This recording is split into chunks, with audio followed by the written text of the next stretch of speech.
Welcome back, everybody. This is your host, Angle Shooting Brody. I'm here to teach you how to angle shoot your way into the top 8 at your F&M Magic the Gathering next event. Number 1. The best way to confuse your opponent and prepare for the angle shot is to give your cards in your deck pet names that only you know about and people in your play group understand what they are. Then when you put them on the battlefield, don't announce the real card name. Use the pet name and make your opponent either have to pick up the card and read the card. This is the perfect opportunity to set up for the angle shot.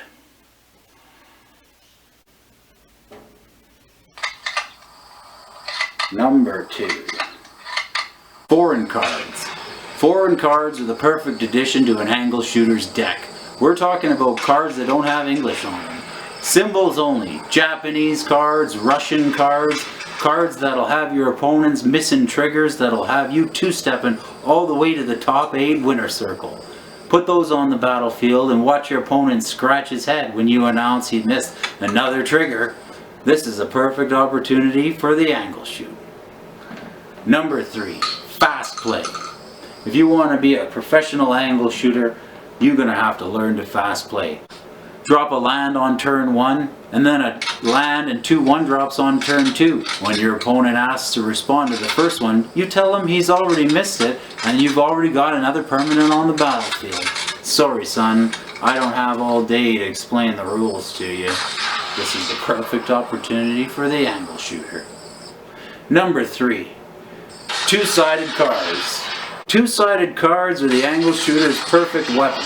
If you're behind on life total or you're desperately afraid you're going to lose the game and your opponent happens to play a two-sided card in his deck, forgets to put a checklist card in there, call the judge over and tell him that your opponent's cheating because he forgot to put a checklist card in his deck. This is the perfect opportunity for the angle shooter. And last but not least, the angle shooter's perfect weapon, the match slip.